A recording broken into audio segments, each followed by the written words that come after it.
Are you into Nike or Adidas?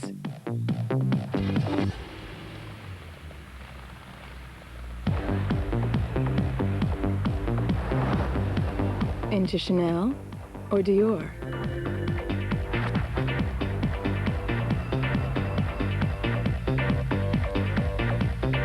Into Coke or Pepsi?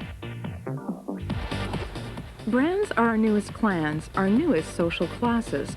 They've become points of reference in a fast-paced world. They're signals we send to others and part of the way in which we define ourselves. To some, brands are the ultimate exercise in democracy. Every moment of the day, we find ourselves voting for one brand over another. To others, they're commercial propaganda, much more insidious than political propaganda, which has never achieved such planetary scope.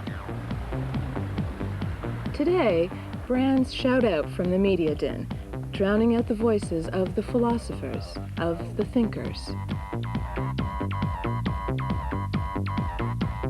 Do brands now rule our thoughts?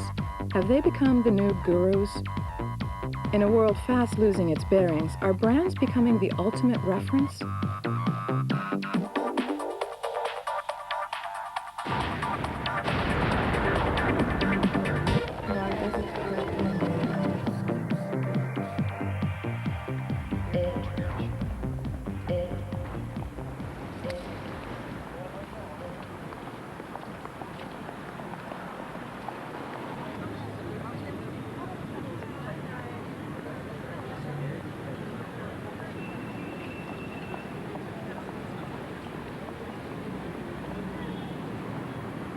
But what exactly is a brand?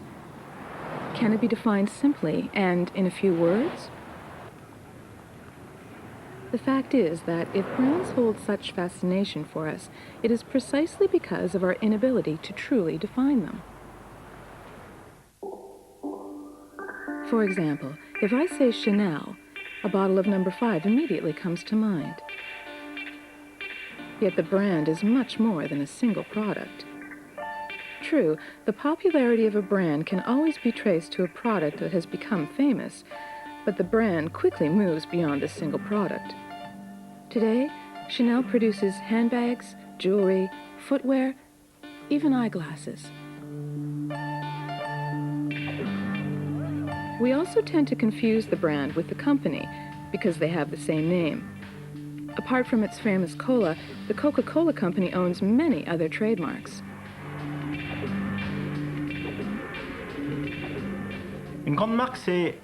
A major brand is a name with a certain number of signs and logos, but it is also a name that touches us in a special way, and as such, it relies on tangible values, things we can compare, like marketing, like the product, the price, and so on.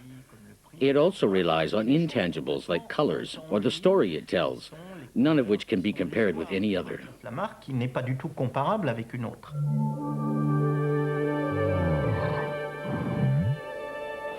Finally, we have a tendency to confuse the brand with its advertising. Yet advertising is only the most visible part of the brand. It extends its power by giving it a voice. And so, if we like Coca-Cola, it's not just for its cute polar bears, but for a host of other reasons.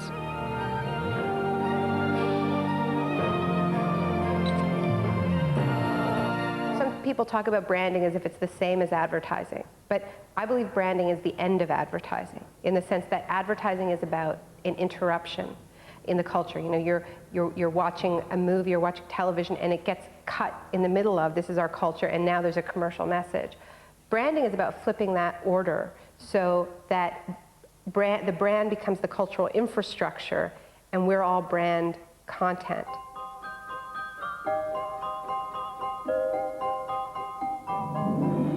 In the final analysis, what is a brand? A logo, a color, an odor, a shape? In fact, it's the sum of many things. A successful blend, a kind of magic potion that appeals to all our senses. Chanel is undoubtedly the alter ego of Gabrielle Bonheur, also known as Coco Chanel. And like all great brands, Chanel started as an idea before becoming a product.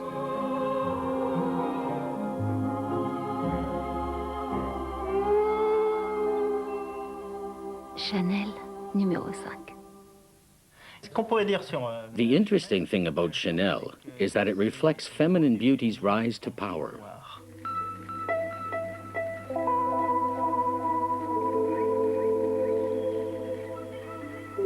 A poor small-town girl, she started her career in Paris, making hats in her Cambon Street shop.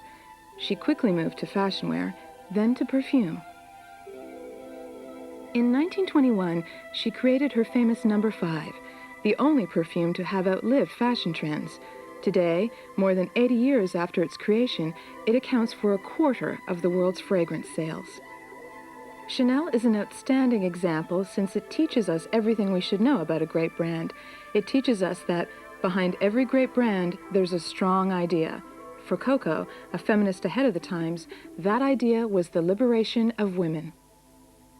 The death of Miss Chanel in no way altered the form of the brand, since the codes which she herself created, the little black dress, No. 5, the bright red lipstick she favored, all of these have withstood the test of time and have been, to some extent, guidelines.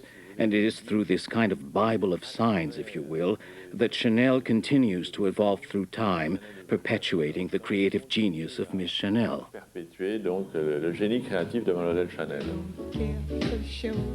At regular intervals, just when the world thinks it has passed her by, Coco manages, like the phoenix, to rise from the ashes.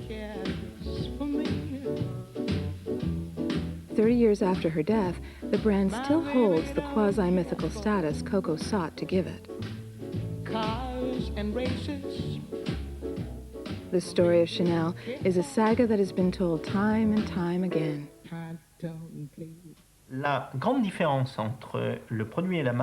The major difference between the product and the brand is that the product is a matter of marketing, of selling, while the brand is the narration.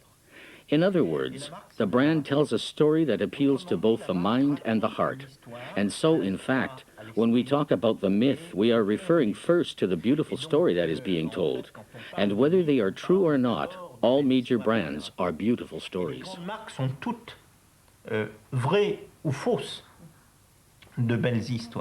think what's important for the great brands is they connect past, present, and future.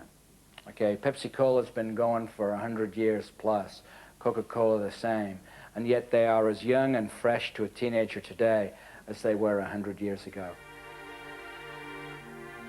Behind every great brand lies an exciting story, and a creator who is, if not a genius, at the very least, never ordinary, and who infuses the brand with his values. It's no accident that, at the turn of the 20th century, brands tended to carry their founder's name. All of these creators had a vision of the world to which they remained firmly committed. Without this vision, the brand means nothing.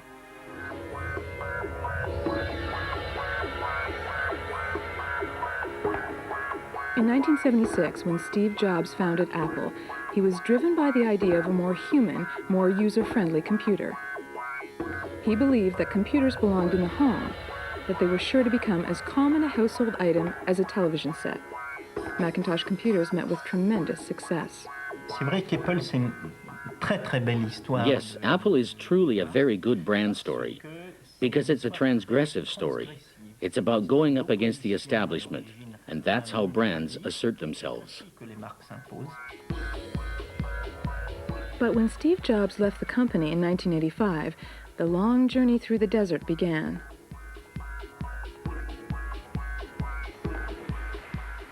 In 1996, when Steve Jobs returned, he immediately reintroduced the company's original values: democratization, user-friendliness, aesthetics. These gave rise to a new line of computer that relaunched the brand. Apple came alive again because its creator restored its true identity. To differentiate yourself now, you've got to build on the respect that brands used to drive and add emotion. IBM is a wonderful company, the ThinkPad's a wonderful product, but do you love it? You put an iMac on your desk from Apple and people come up and they stroke it, they touch it, they lick it, they look at what's in the back. It's a love mark. They love Apple, you know, they love iMac. The fact is, brands meet a very human need, the need to know, and, by the same token, the need to trust. They make our lives easier by reassuring us about our choices. They humanize the products around us. On a eu un exemple qui était très intéressant, qui était dans Several years ago, we had a very interesting example in the former Soviet Union, the land of no name, no logo, no brand. Consumers would check out tires looking for remaining bits of rubber in order to identify the plant that produced the tire. Based on the plant and its reputation, they had an idea of the quality of the product. So obviously, people need brands. Vous avez une échelle de qualité. Donc en fait, très clairement, les gens ont besoin des marques. Brands are like friends that have long been part of our daily lives.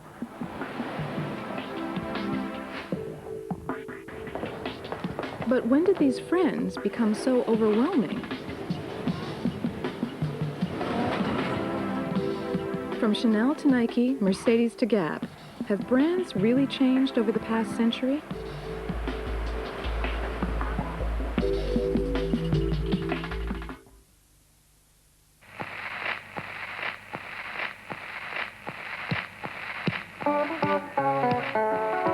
At the dawn of the 20th century, there were very few brands. Back then, Citroën, Mercedes, and Ford were building their first cars. After conquering the West, Americans were discovering new workwear, Levi's jeans, produced by a man named Levi Strauss. And Coca-Cola was no longer being sold as medicine, but as a refreshing drink. Did anyone have any idea of how big these brands would become? What's interesting is that the original brands, the classic brands, at the turn of the century emerged because of this manufactured sameness, the need to develop difference, or at least the appearance of difference, within the context of manufactured sameness. In the first half of the 20th century, advertising was in its infancy. Some manufacturers, like André Citroën in France, already had a feeling that it would become a powerful tool for reaching people. I think that at the turn of the last century, there was what I would call an innocence about the way brands were managed. And brands like Michelin have always been beautifully managed, but instinctively so. After World War II, however, the pace picked up. Driven by the baby boom, consumer industries around the world started to invent and produce. And with the variety of products came competition. There was no longer just one refrigerator or one washer. Now there were 10. And branding became a tool for differentiating a product in the eyes of consumers. Tiens, mets ton taille à l'épreuve. Nous allons faire ton lavage moitié dans ton détergif, moitié dans taille. Et puis, comparons les deux. Everywhere, the economy is in full bloom and brands are flourishing. Il y a de la joie, avec du coke la vie est belle, il y a de la joie. Quand vous buvez Coca-Cola, vite et froid, c'est de la gaieté qui étincelle quand on boit un coke vite et froid. In the early 1950s, the introduction of a new medium, television, had a major impact on the evolution of branding. Un Coca-Cola, ça se voit à toute heure. It marked the shift from product-centered advertising to lifestyle marketing, advertising that created an image. It was at this time that Coca-Cola first became a symbol of the zest for life. Là où il y a de la joie, il y a place pour Coca-Cola. Là où il y a du coke, il y a de la joie. How do you feel when you're in love? Boy, you feel up. Lifetime love affairs are fantastic things. America has a lifetime love affair with Coca-Cola.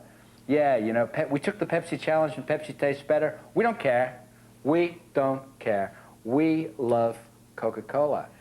So is this a stretch to think that consumers want relationships with brands? I don't think so.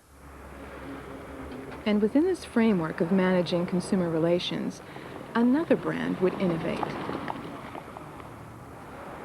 Just Do It, it's kind of like an incentive to get you to perform at a higher level. to leave all your doubts behind, your inconsistencies, your lapses, and if you can do that, not only in athletics, but in education, in school, on your job, in your relationships with other people, then it's a positive thing. Phil Knight founded Nike in the early 1970s, selecting a name that was not only similar to his, but more importantly, meant victory in Greek. His objective? To beat Adidas, then the leader on the running shoe market.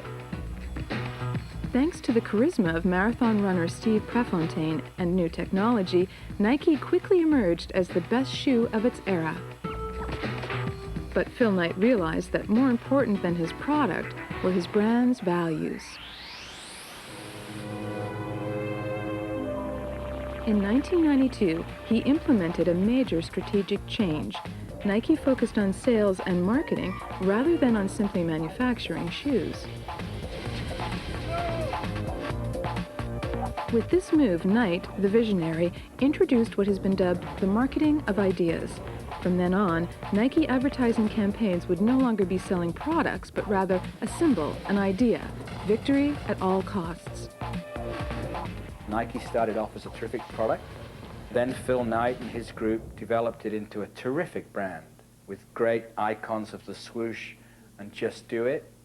And then, thanks to one guy, Michael Jordan, it became a love mark.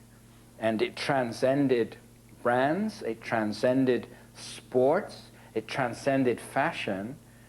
And, you know, they had all the other heroes and so on, but Michael Jordan, I believe, single-handedly turned it into a love mark. And the significance of the Nike project is that they, in a sense, entered into competition while they started off just sponsoring sporting events. They entered eventually into competition with the teams and with the sporting events, with the Olympics, where they started to see we're all in the same business now. We're all in the sporting business. We're all selling sports. Today, Nike is a company where marketing rules. Its ads are among the world's most eagerly awaited and appreciated.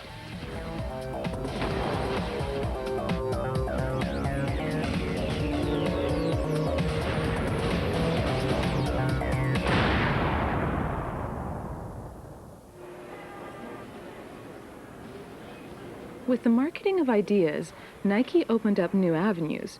In the 1990s, many other brands entered the fray using the same recipe.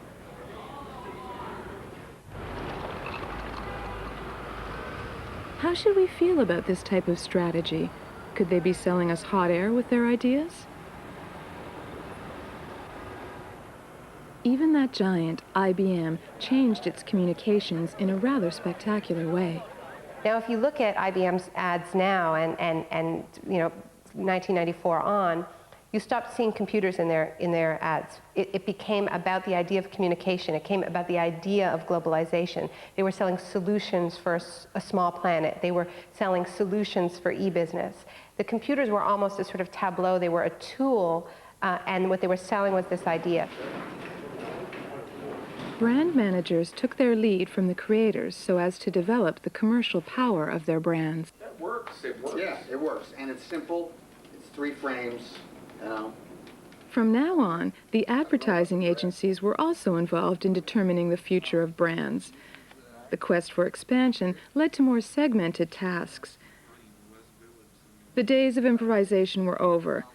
Branding experts now ruled.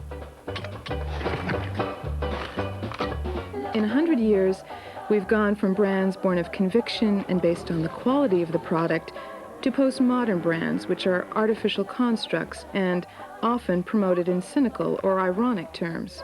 Such brands are as concerned with their images as they are with their products.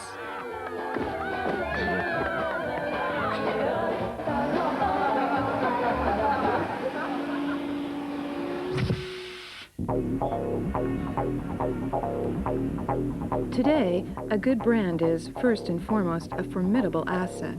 Therein lies the company's heart and its primary value. Financiers consider Coca-Cola to be the world's leading brand, estimating its value at close to $69 billion US.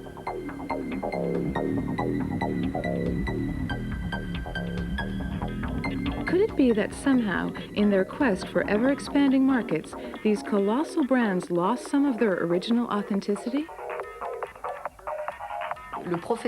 Lively competition stimulates effectiveness. Call it calculated, call it strategic value. But in the end, we are in an economic war where brands are what I would call the emblems or the weapons. Je dirais les emblèmes ou les armées.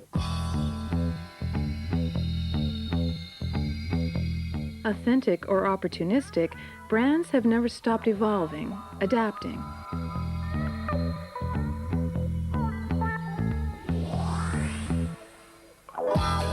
Nowadays, brands aren't spontaneously invented anymore, but rather act as a mirror, carefully responding directly to our needs and desires in order to better influence us. But just how far does this influence go? For a long time, man defined the brand. Have we now reached a point where it's the brand that defines the man?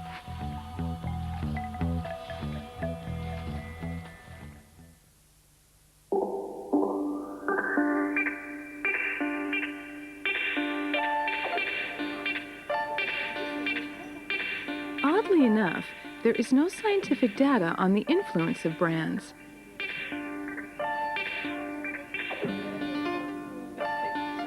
And yet, traces of this influence are all around us, on us, and inside us.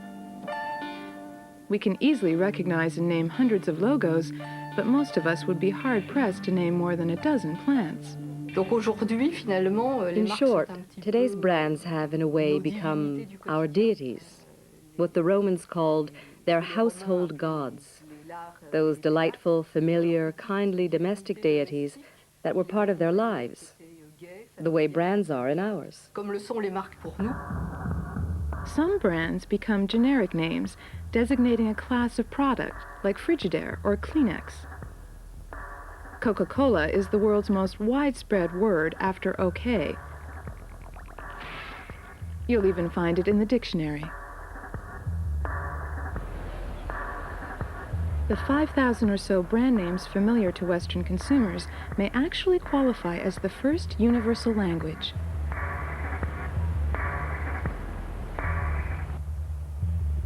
These days, people embody brands.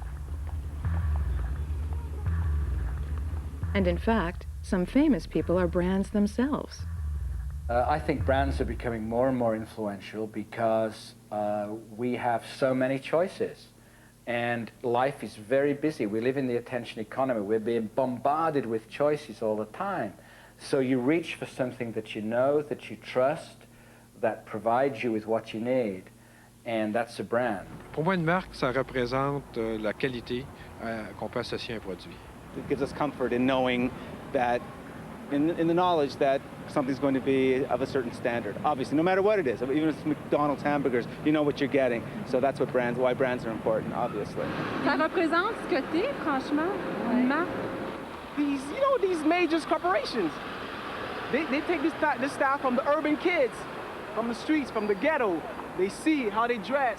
It's a form of expression, and they know it from in the ghetto, like in the urban, people like big logos, you know. Je pense qu'aujourd'hui, les marques nous influencent surtout dans le sens où ça permet de montrer qu'on appartient à une certaine classe sociale. Yeah. Honnêtement, on est des fashion victimes. Honnêtement. How did we get to this point? In Western society, individualism is unquestionably one of the trends on which the strength of major brands has been built.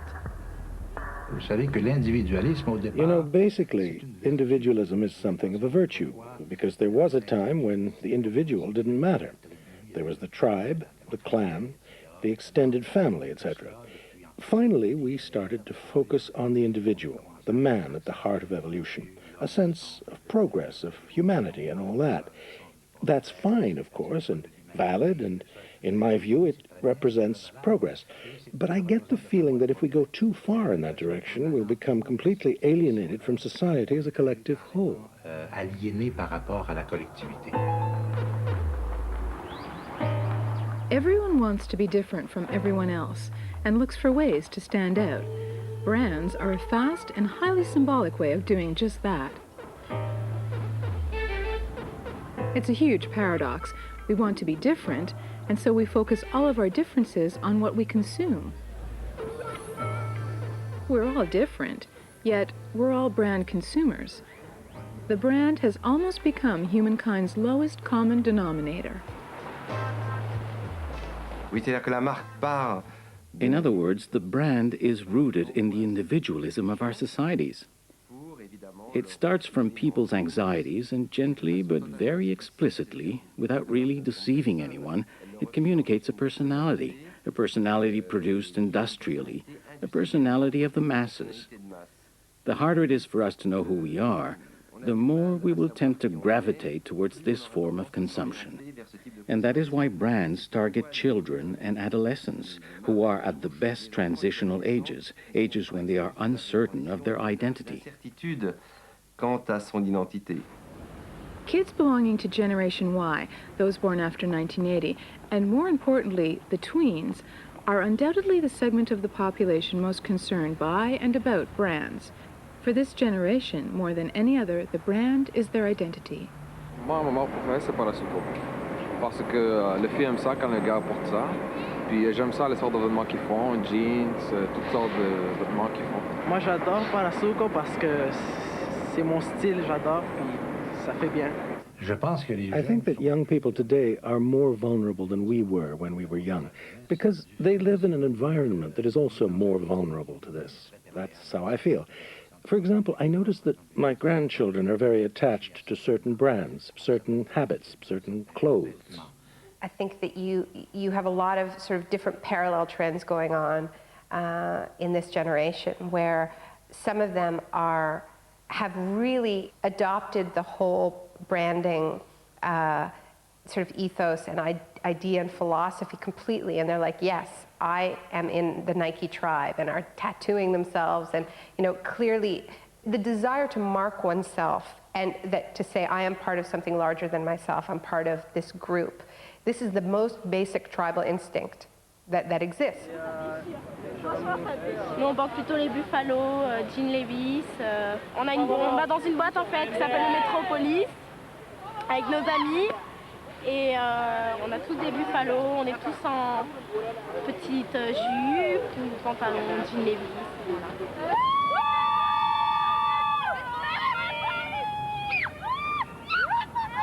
Young people have a way of approaching brands that never ceases to amaze.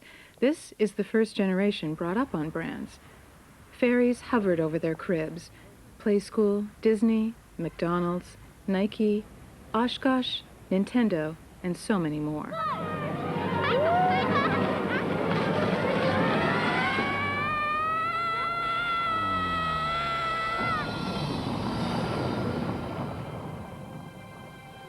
Joe, je pense qu'on est mort. Ouais, puis on est au paradis. You know, for many kids, a McDonald's is the first opportunity to make a choice that's not parental driven.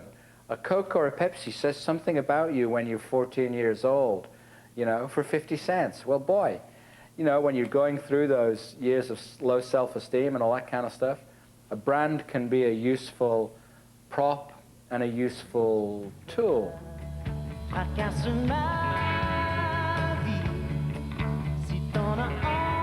Very early on, young people learn what's cool and what's not. Suzy, est-ce que tu veux... Okay.